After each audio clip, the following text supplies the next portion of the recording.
Welcome to a brand new kind of episode, folks.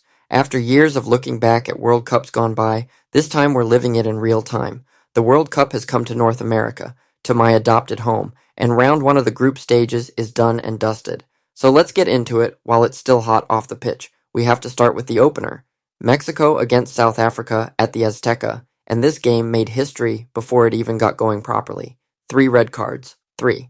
The most ever shown in a World Cup opening match. 2 for South Africa, 1 for Mexico's own captain Cesar Montes, sent off for a hard tackle that referees these days simply won't tolerate. South Africa finished with 9 men, Mexico finished with 10, and somehow, through all that chaos, normal football still broke out. Mexico won it 2-0, becoming hosts and victors on the same historic night. And here's the thing, there hasn't been another red card since. The tournament took one almighty fit of madness right out of the gate, got it out of its system, and settled down nicely after that. Watching that referee try to regain control of 22 furious men in the middle of a screaming stadium, I couldn't help but laugh. It reminded me exactly of my day job. You see, when I'm not writing or thinking about soccer, I drive a yellow school bus for Gwinnett County just outside Atlanta. My yellow chariot of chaos, as I like to call it. And let me tell you, trying to manage a midfield battle when the tempers are flared is nothing compared to keeping order among 40 middle school kids on a rainy Monday afternoon when the Wi-Fi is down and everyone's had too much sugar. On the bus, you've got to scan your mirrors every 3 seconds, watch for the blind spots, and de-escalate an argument over a stolen bag of chips before it turns into a riot. You can't just throw red cards at 10-year-olds, more's the pity. You have to use that quiet, steady authority. That referee at the Azteca, he lost his cool, and once you lose your temper, you've lost the bus. But what an opening night. It set the tone for everything that was to follow. Now let's move away from the thin air of Mexico and look at how the other co-hosts got on. We had a real contrast in fortunes here. Up north in the cold, Canada fought out an incredibly scrappy, physical 1-1 draw with Bosnia. It wasn't pretty, it was a proper battle in the trenches, but a point is a point on the big stage. But out on the west coast, the United States put on an absolute clinic. They thrashed Paraguay 4-1 in front of a home crowd that made some serious noise. That 4-1 scoreline really got the tournament buzz started up. 3 nations sharing the hosting duties for the first time ever, and all 3 are already up and running and looking like they belong on this stage. But I have to be completely honest with you all. A bit of my Dublin upbringing crept out during the other matches. I was watching South Korea play Czechia, and I was cheering for the Koreans like my life depended on it. Why? Because I hold a grudge. A petty, glorious, long-standing Irish grudge. It was the Czechs who kept Ireland out of this tournament, you see. So when South Korea went out there and absolutely did the business on them, beating them fair and square, I was sitting in my living room in Tucker, rubbing my hands together with a massive grin on my face. Is it mature? Probably not. But as we say back home, sure, why not? There's nothing quite like the sweet taste of secondary revenge in football to make your evening. This round was also about the old guard, the legends who are walking into the autumn of their careers but still showing the young lads how it's done. And we have to start with Lionel Messi. At 38 years of age, the man went out and scored his first ever World Cup hat-trick. Think about that. With all he has achieved, he'd never had a treble in this tournament until now.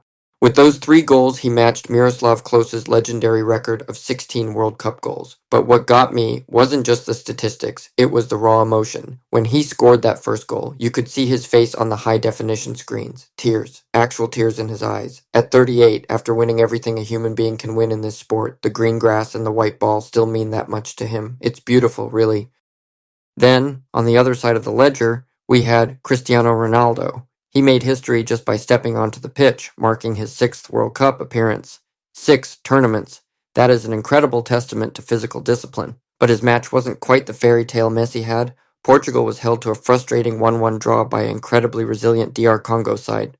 Ronaldo spent most of the night throwing his hands in the air, cursing the heavens, and looking thoroughly annoyed with the world. But that's the beauty of this level. Nobody gives you a yard of space just because of your name.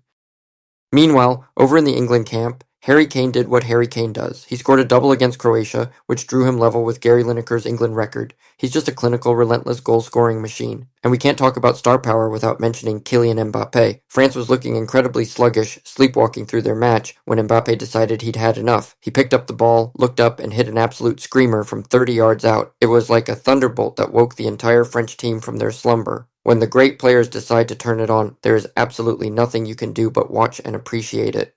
But you know me, while I love the superstars, my heart always goes out to the underdogs, the Cinderellas who refuse to read the script. And the performance of the round has to go to Cape Verde. They played Spain, the mighty Spain with all their tiki-taka passing and expensive superstars, and Cape Verde held them to a scoreless draw, a 0-0 masterclass in defensive resilience. Their goalkeeper, Vozinha, was absolutely magnificent, throwing himself across the goal mouth like a man possessed. But the real story for me, the thing that made me sit up in my chair, was looking at the center of their defense. There was Irish-born Pico Lopes. Now, for those who don't know, Pico Lopes plays his club football for Shamrock Rovers in the League of Ireland. Our league, the league where the rain blows sideways and the pitches aren't always like billiard tables. To see a League of Ireland player standing tall against some of the best attackers in world football and keeping a clean sheet, it just makes your heart swell. We also had Joey Anang, the St. Pat's goalkeeper, representing Ghana. It shows that the Irish League has got real quality, real steel, and it's being represented on the grandest stage of them all. And that brings me back to DR Congo's gritty point against Portugal. That defensive discipline they showed, it is a work of art. People think defending is just about kicking the ball away, but it's not. It's about structure, patience, and absolute concentration. It's like steering a heavily loaded school bus down a very narrow, winding Irish country road with low-hanging branches and ditches on either side. You can't make a single mistake. 1 inch too far to the left and you're in the hedge. 1 second of lost focus, and the superstar striker is through on goal. DR Congo kept their discipline, they kept the bus on the road, and they earned a historic result. As the opening round drew to a close, the drama only intensified. If you want to know what this tournament means, you only had to look at Toronto. Ghana was playing Panama, and the match was deadlocked. It looked for all the world like it was going to end in a draw. Then, in the 95th minute, deep into stoppage time, Caleb Yerenke found himself with a half chance. He struck it, it went in, and the stadium absolutely erupted. The sheer ecstasy on the faces of the Ghanaian players and fans contrasted with the absolute, crushing heartbreak of the Panama players collapsing to the turf. That is the essence of soccer. There is no middle ground. It is either heaven or hell, decided in a fraction of a second.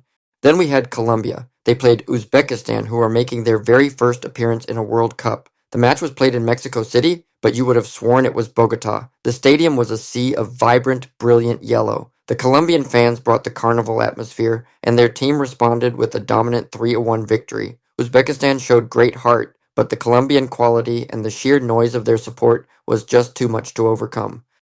So here we are. The opening round is in the books, and what a ride it has been. We've had red cards, tears of joy, absolute thunderbolts, and tactical masterclasses from the underdogs. My mind is already racing thinking about what round 2 is going to bring. If the first few days are anything to go by, we are in for a tournament that will be argued over, laughed at, and remembered for decades to come. I'll be right here, watching every turn of the wheel. Until next time, lads and lassies, keep your eyes on the road and your heart in the game. You'll be grand.